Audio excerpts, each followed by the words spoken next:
Hey everybody, and welcome to another episode of the Sell More Book Show, episode 602. I'm Bryan Cohen from Best Page Forward, joined by Becca Syme from Better, Faster Academy.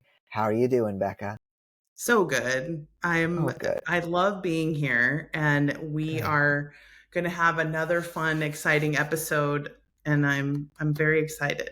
Yeah, me too. I mean, it's kind of funny. We talked a lot last week about, what your wonderful tour stops and how we get to have the double duty here, which is exciting for us. So, hello, all Becca Syme people. I hope you stick with us after this episode because there are lots of good ones.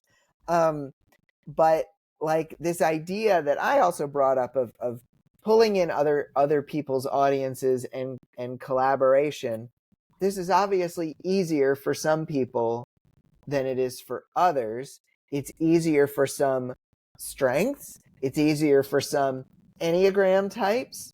Uh, but it's so clear to me that people who are kind of only in their own silo forever, they do have a bit of a challenge to themselves. And so, what are your thoughts on an author who is terrified to connect with other people, but does maybe have opportunity to connect with these other audiences of those other people?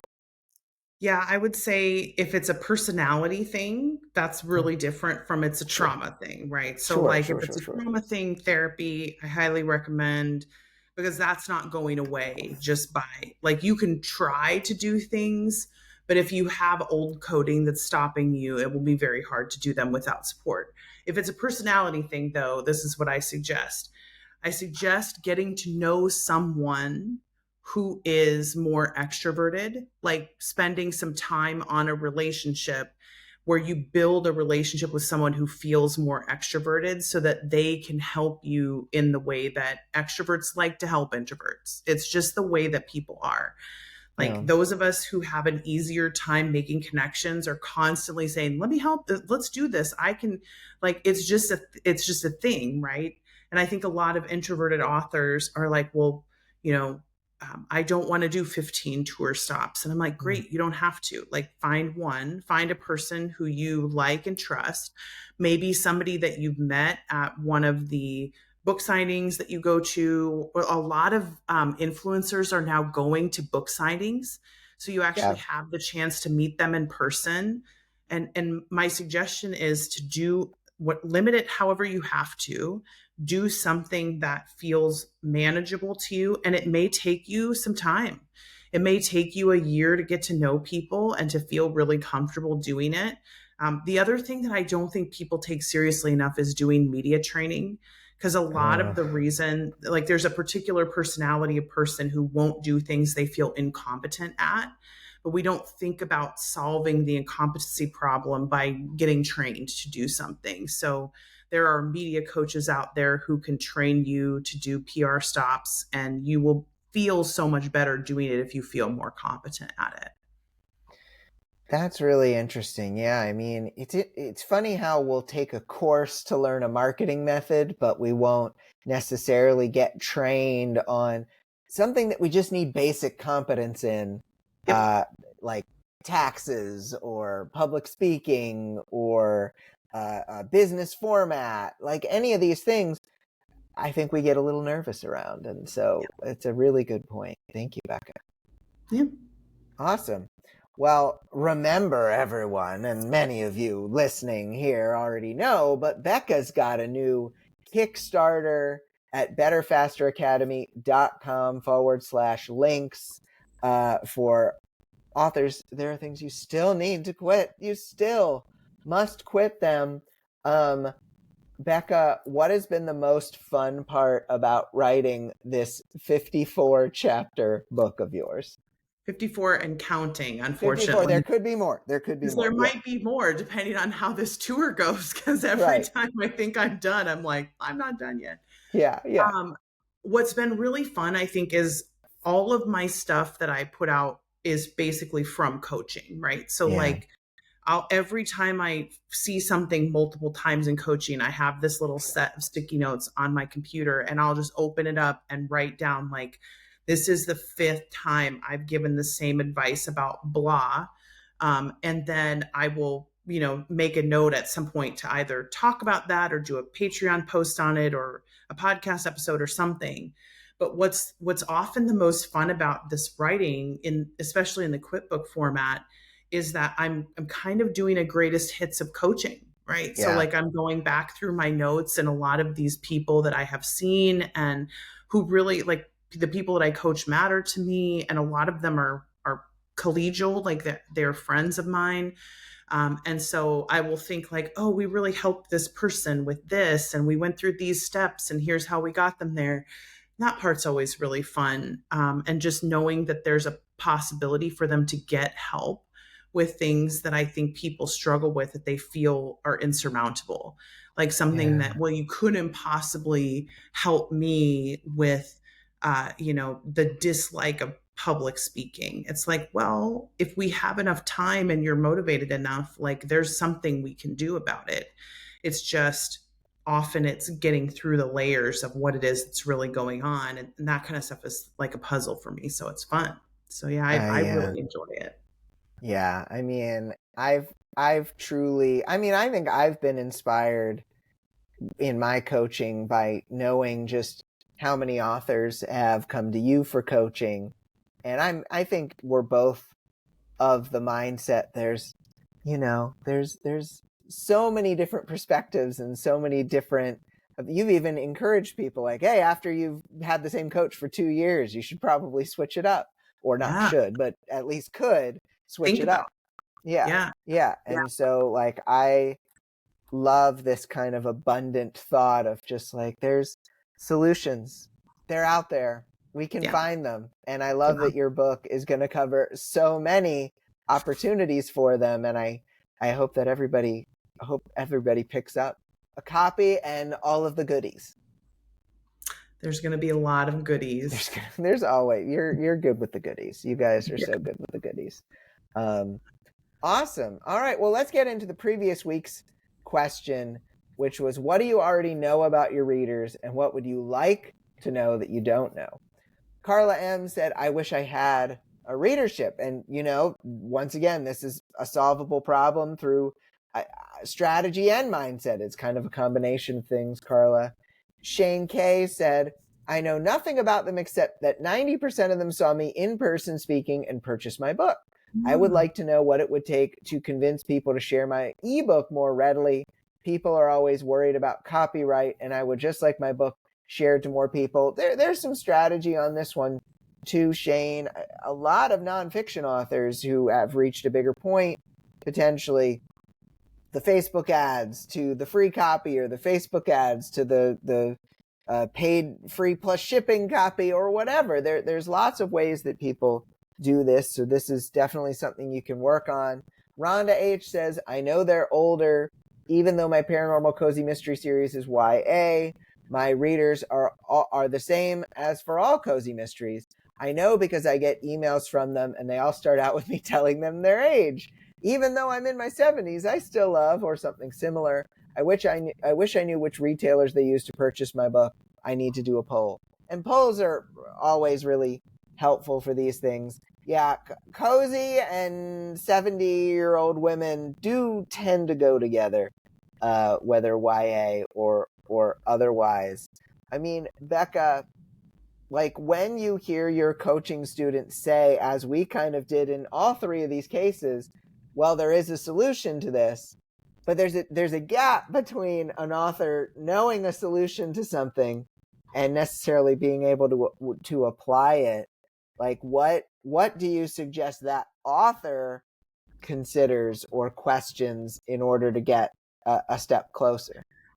Yeah, I mean, for me, it depends on why they want to know more about their readers, right? Yeah. Like if it is, there are certain things I think authors think they need to know that they don't need to know. So this might be a question the premise place of like, it really, for me, it really depends on why. Because I think sometimes we focus on things like that because they seem like they would be really easy to figure out. Like, well, I could just run a poll or I could just do these things. And I'm like, ugh, if you knew about how people behave when they are being polled, if you understood the like, I just wouldn't worry about it, right? Like, I think there's something to consulting with people who have a lot of knowledge about the sort of consumer science side of audiences and stuff. Like, you can talk to people who are more experts in ad running. I know that, I'm sure you guys coach on this stuff all the time. Yep.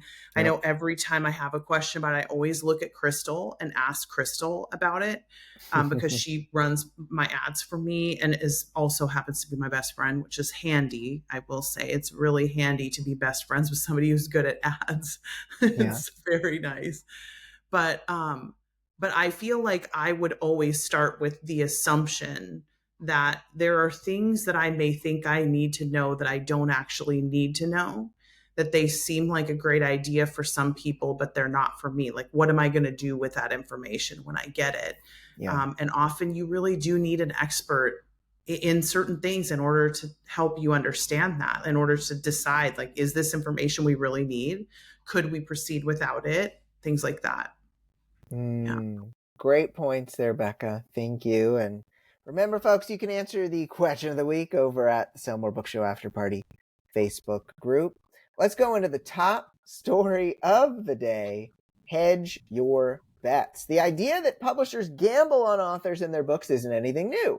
The realization that they often won't take a risk if your first book didn't knock it out of the park might be, says a recent article making the rounds in author circles. In The Publishing Industry Has a Gambling Problem by the Walrus's Tajja Isen writes about today's traditional publishing industry and its demands for instant success or for dismissing authors whose books were affected by factors outside of their control. Quote, no matter the reasons for the flop, writes Isen, a tiny marketing budget, staff turnover at the press, cutbacks in culture coverage, backlash toward a hot literary trend, the writer carries the failure on their record, end quote.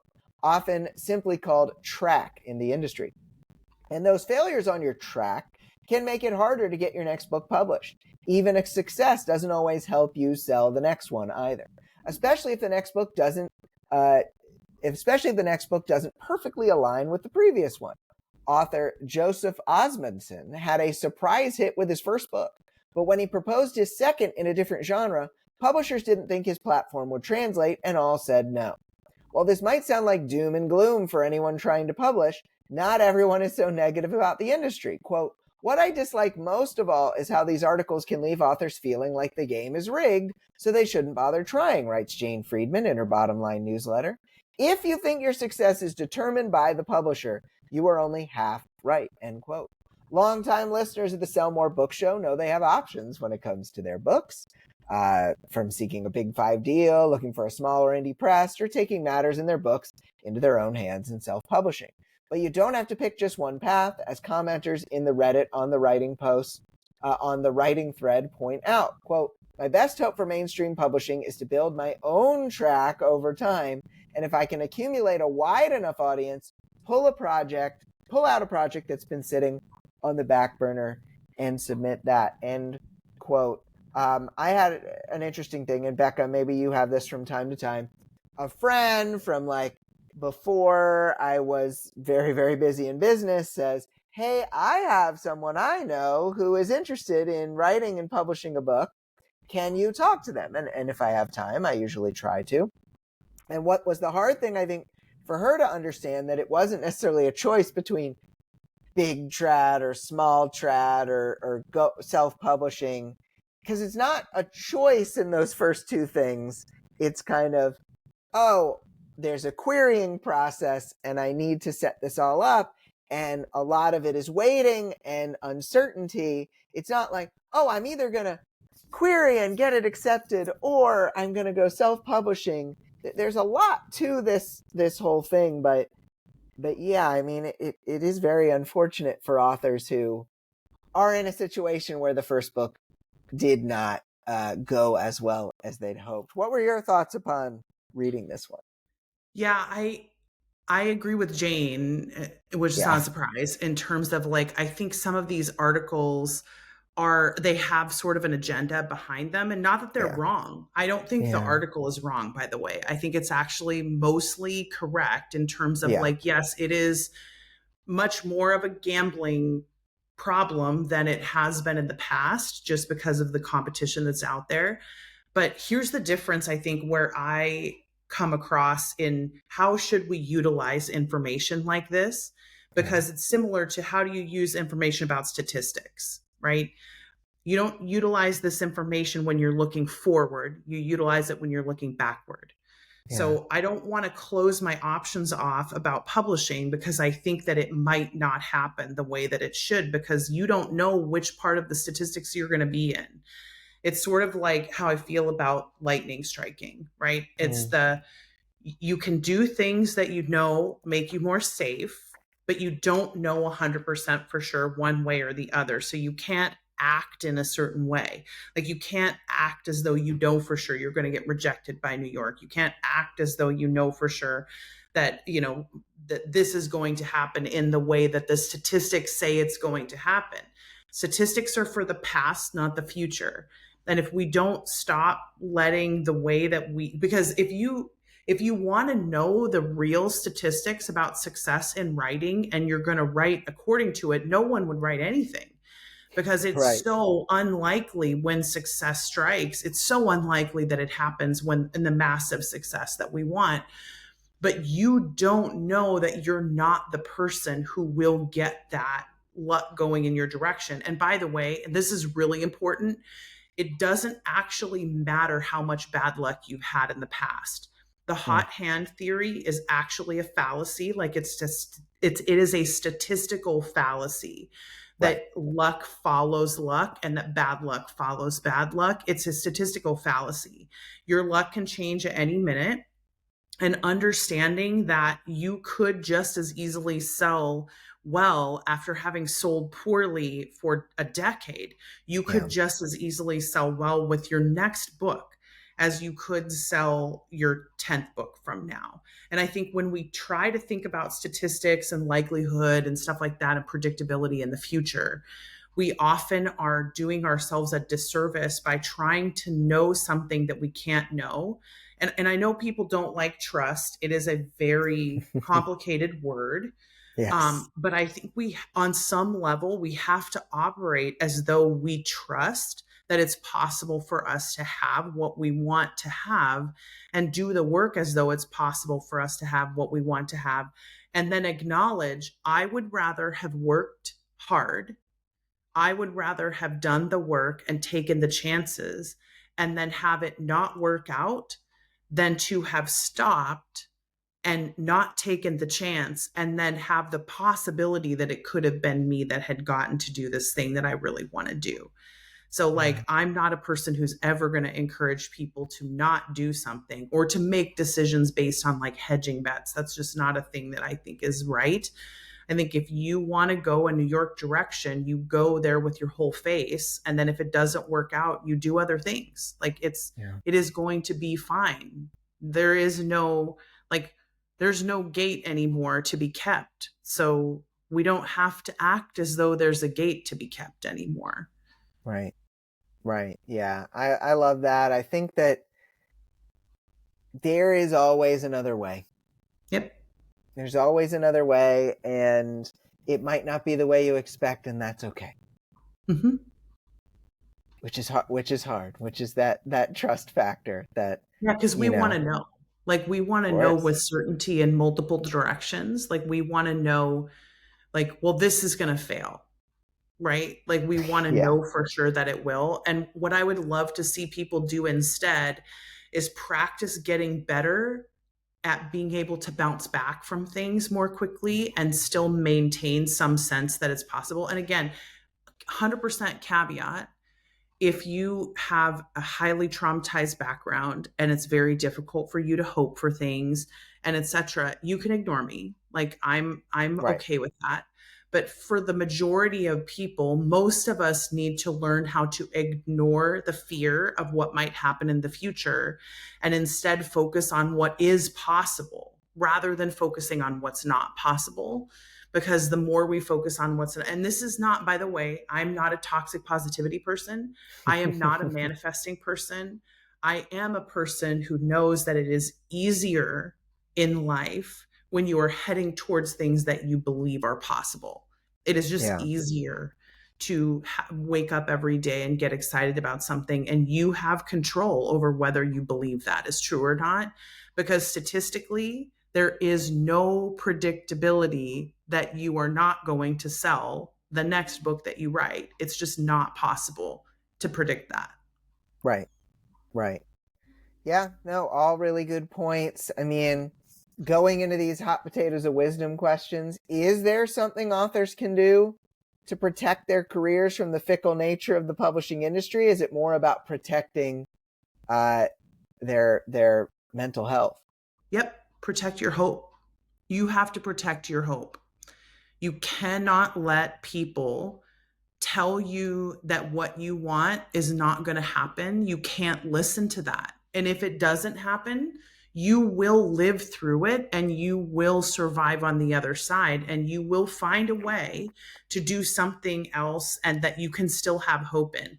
What I think is so important is that now that we have access to the audience, like now that the audience access has been democratized, no amount of me not selling in the current moment has any prediction over what happens in the future to me.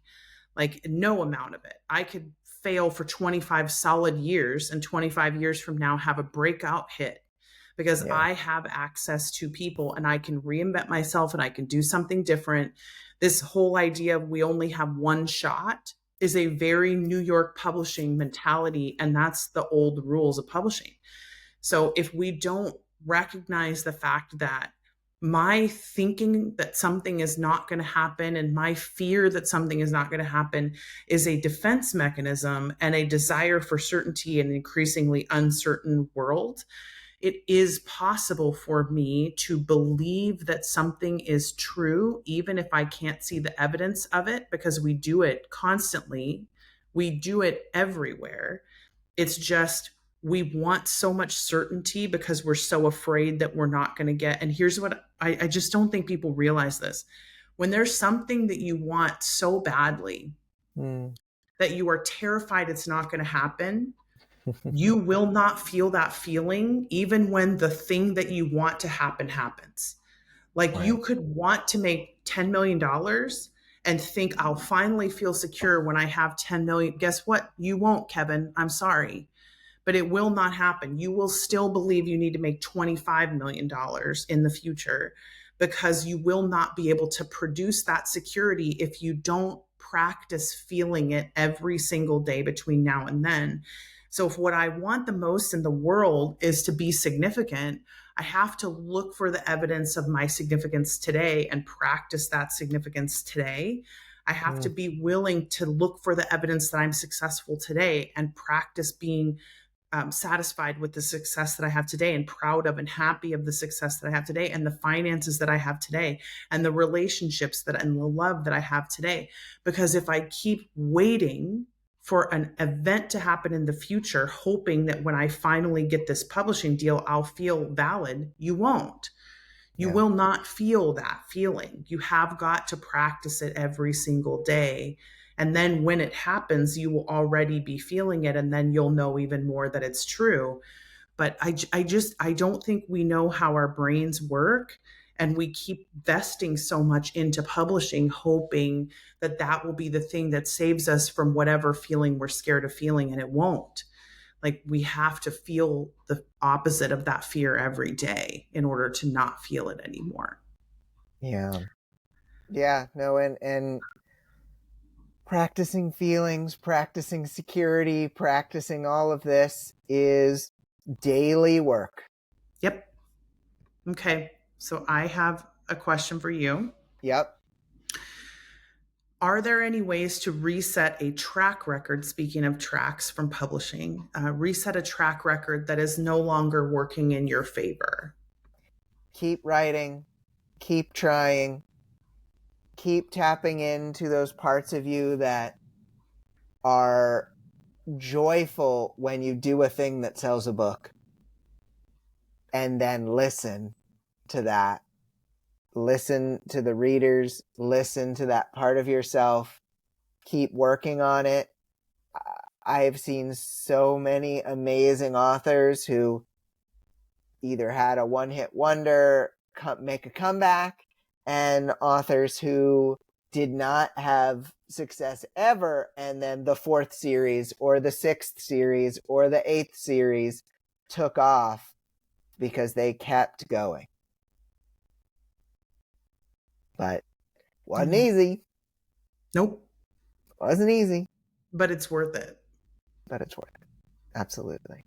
Speaking of worth it, it's time for a lightning sound from you, Becca. How? I love it. I love it. We're back to the pal. So, I have no idea. No, I think that's good. I think that's good. Becca, Yes. It's been over 5 years since you wrote Dear Writer, You Need to Quit. What thing from that book do you feel has had the most success for your readers?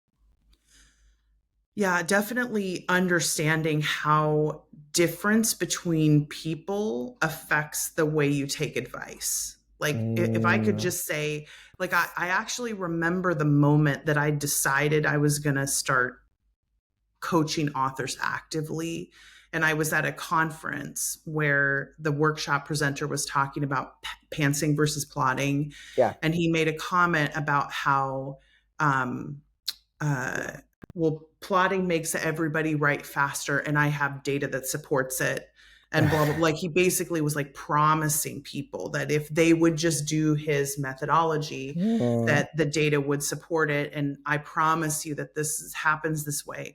And I was so angry. I got up and walked out of the workshop because I was like, not just that I know it's not possible for that to be true, that he did not have that data, because he would be ignoring entire samples, like sides of the sample set if he did. But that I wanted to be able to prove to people that all of this BS about there's only one way to do things was wrong. Like I just wanted to be able to prove like there is not one way to do things. And 5 years later, I think it was, that I wrote Dear Writer, You Need to Quit. And I just remember when I hit that point where I was like, I've coached enough thousands of people that I have a statistically relevant data set now to be able to say, like, I can promise you that you do not have to listen to anyone who says there's only one way to do this ever, because 100% of them are incorrect. And you can question the premise of anyone who gives you any advice about anything. And by the way, this also applies outside of the writing world. This isn't a post about writing, right? Like it is everything. And often when people have too aggressive of an agenda of you believing what they say, they will make things sound more certain and urgent than they actually are.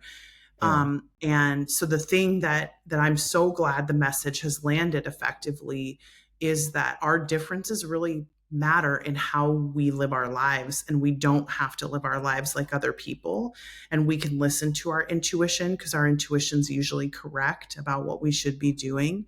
And the intuition is there for a reason, I think, and it's to give us wisdom. So yeah. Love that. Love that.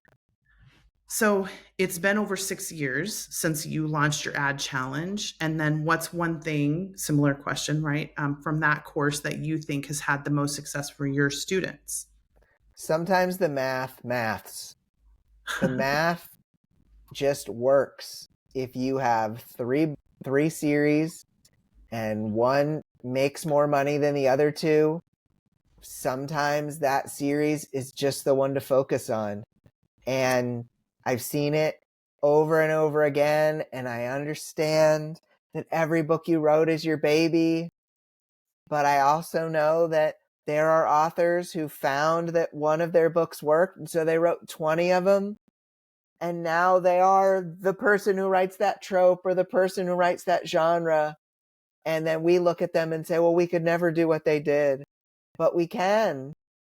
It's not a perfect system, but when you have something that is significantly profitable, often running more ads to it and writing more books in that genre will lead to some improvement in results. And I think when we get to the point of just thinking that it's all witchcraft or that it's all luck or that it's all like we don't have the skill, but then I look at the numbers and say, well, look, like I've talked to probably 5 people in the last week in this situation, and one author has these books that they used to write, they don't write anymore. The books that they've been trying to write, but the books that they used to write are the only things that are profitable. And just saying, look, I understand that this is what your dream is, but we're going to need to work on putting that in the right context so that it sells, because right now, the stuff you wrote 3 years ago makes you $4 for every dollar you put in. And what if that compounds? It won't always. But what if you spend $1,000 on it? Maybe it does return. Maybe not $4,000, but maybe $3,000 or $2,500. And that's, to go back to what you said, statistically relevant. And so we just need to remember that sometimes the maths, and we have to pay attention to that math. Yeah, I mean, I agree with you in terms of like, I don't think authors realize sometimes that you can't make everything sell. Like, if Right. you just can't make everything sell. And it is an unfortunate thing that I think probably more ad runners have to deliver that kind of news to people, or they have to discover it themselves, right? Like Right. they spend tens of thousands of dollars advertising something, and no matter what they do, they can't make it sell. Yeah. And whenever I run into this question in coaching, the question I always ask is, are you willing to take the results of your decision? Like if you are going to not sell the stuff that, because there are some people who by personality just can't keep writing the same thing that they've always written in the past. But then if you're going to do that, are you willing to take the results of that decision? So like if you're consulting with Bryan and Bryan says, we have tested this returns and this doesn't, you cannot expect an ad runner to just magically force things to sell.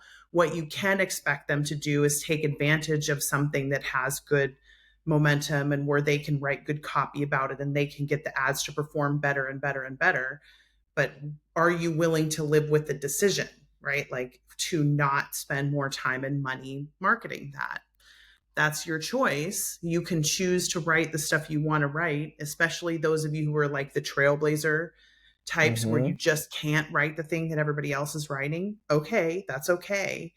But you also have to stop expecting things to be different than they are. And I think that's why I always ask them, are you willing to live with the decision to not do this? Because some of them are, but some of them aren't. Yeah. And then make the decision where the maths, if that's the compelling reason, especially if you want to keep making money. Right. If that's right? the priority. Claire always made me make sure to say, if making money is the priority. If making money is a because priority. That's what I mean about like, are you willing to live with it? Because some people just do not care if the books are selling or not. Yeah, absolutely. Yeah. Absolutely. Becca, Yes. What non-writing related change have you made recently that positively affected your writing? Oh, that's a good question. That is a really good question. So he's probably not going to like the fact that I talk about this, or maybe he will, but I started dating somebody 5 months ago, actually, today. And he loves to write. Like he loves writing and he loves talking about writing. And when we were first dating, I think I was surprised by like meeting somebody who liked writing as much as I did. And I'm like, we could talk about writing and story all day. Like that could be all that we talk about.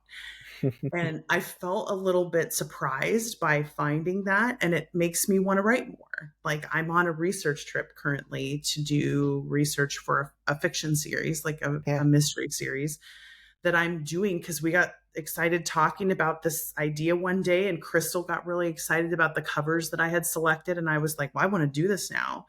So a huge part of my, and this has always been true of me, just my personality, a huge part of my enthusiasm about stuff is who's around me that gets Yeah. excited about things and who is kind of giving me their time and attention that I can, make more excitement happen because they are around me. But yeah, I did not expect that to be the upside of dating somebody, but it has been incredible.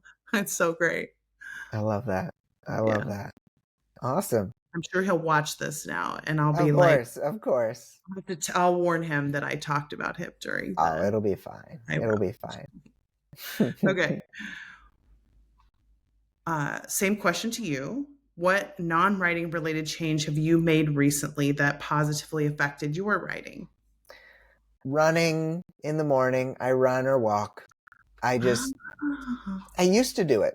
And I'd gotten kind of in my head this idea that some health problems I had were in the way of it, and I got those health problems dealt with to a certain extent at least. And I said, I got to rip the Band-Aid off. I just got to try, because I used to do it so regularly. I would run races. I really enjoyed the self-competitive nature of it, trying to beat my own time. Not really that competitive against other people for the most part, mostly self-competitive. And I loved that aspect of it. And then it was just like not part of my life for a number of years. And then getting back to it, I'm very health conscious. And so that part of it has felt really good. And now it's just like, oh, this is just something I do now. I do it when I'm out of town. I do it when we're like, we have a busy day. I get up early and do it. And so it's just been so helpful for my work and feeling present. And it's helped with writing. It's helped with getting stuff done. And so I'm over the last 2 episodes, I feel like we've covered a lot of stuff that isn't specifically writing related that absolutely impacts your writing, but that's been the biggest thing for me. I like that. Thank you. Good work, Bryan. Hey. Last question of the lightning round, and as always, of course, Becca, this has been such a delight, and I once again hope that some people who had never listened to this show before stick around, because we try to keep things fun here. But there's been new focus on authors building better relationships with readers and community lately. We talked about relationships with other authors, but relationships with readers and community. What is a good way to connect or reconnect while also keeping yourself healthy? Yeah, I mean, like everything, and the people who are part of my community will know I'm going to say it depends, which in Becca land is code for drink, because this is the Becca drinking game. So it depends. It really does depend on your personality, because there are some people for whom connecting with readers is not going to be an in-person thing. It's not a comfort level for them. It's not why they got into writing. They don't want to do that. And I think it's reasonable for people to decide, I am only going to exist in spaces where I have some level of protection and anonymity. And I do think that's a reasonable thing. If you're going to do that, I would just make sure that you make your world a connective place for the readers so that they can engage in the characters or the world building or something about that through like your newsletter would probably be my suggestion. But if you are a person who likes people, I have been shocked at how much I enjoyed doing little festivals, and like we have a farmer's market, and I told the story, I think it might have even been on this show the last time I was here, about how there was a farmer's market in Bozeman where it wasn't just food. Like you could buy a booth for anything. And I used to literally just take books, and they happened to be set in the place that I lived. And so it helped a little bit to be like, hey, on the sign, right? These are set here. And it was so fun to be able to meet people, even just I did an independent book signing little mini tour around where I lived when I was out there. So even just doing something like contacting local bookstores and seeing if they want to do a meet the author night and having people come in can be great, doing book signings and things like that. But again, if you are a person who really loves being around people, like I have some authors who are extroverted who go to every book signing and it's the most fun part of their world. Like not everything in publishing is about the outcome, right? Not everything is about the money. And we really have to be like conscious of the fact that you are living life to enjoy life also. So if you like or don't like doing something, it is enough of a reason to do or not do something. And again, unless you are money motivated, which people who are money motivated are going to make totally different decisions. But if you are not money motivated in this industry and you have dreams about what you want to experience in the industry rather than what you want to make, like monetarily, you have to make sure that you get that out of the experience every time. Like every time you do writing or every time you have a release or a year, like I want you to try to get what you want out of this experience because it will go by quickly. There's this quote at The Office that everybody's been talking about recently, which is, I think it was Andy Barnard said, like, I wish I had how do you know when the good old days are when you're living them? Right. And it's that sense of like what you want to get out of this experience of publishing, you have to get it out of it. You have to take it out of it. And know that you're in the good old days today on some level. And so take something good out of the day that you're living becomes just like super important to me. So that was sort of about connecting and reconnecting, but a little bit about like, if that's not your bag, don't do it, but do something that you really love doing in this job. Yeah. I love that. I love doing this show, Becca. Yeah, it's fun. Isn't it fun? I love podcasting. I love podcasting. Absolutely. And that's why we're going to share it more and do all those things. So, and we will. It will work. So, or it won't, and who cares? We'll still enjoy it. We will have fun. We will have fun either way. Becca, we need to come up with a question of the week. I love how every episode we do is always like 25% longer than any other episode, but I can never stop you because I want to hear all of the thoughts in your head. So, yeah, question of the week. Let's say, what do you want to get out of publishing? Oh, so good. Want to get out of publishing. Let's put that in for the question of the week. What do you want to get out of publishing? You can answer the question of the week over at sellmorebookshow.com or the Sell More Book Show After Party Facebook group. Becca has a Kickstarter. Dear author, you still need to quit. BetterFasterAcademy.com/links is where you can check it out. Goodies galore. And by the time this episode comes out, it should be live and you should be able, like, beforehand, follow it. But we probably should have mentioned that in the last episode. But now you can contribute to it. You can make sure that you are collecting all of the wonderful material that Becca puts out into the world. Thank you. Yes. You're welcome. Yeah. Yes. You don't have to pitch on this show, Becca, because I will do all the pitching for you. Thank you. You're welcome. It has been such a delight to have you on these last 2 weeks. So thanks so much. Yeah, thanks for having me. And I hope everybody has a good fall. We are off to see some colors. I'm excited. Yay. Yeah, I was just in Aspen, Colorado, and it was the mountains and the beautiful. And it was like the taxi driver said, like, yep, you're here. This is the week where all the colors are. And so it was, so go have some fun with some colors. Yay. So for Becca. I'm Bryan. Have a great week of book selling, everybody. We'll be back next week with another great co-host for episode 603. Bye, everybody.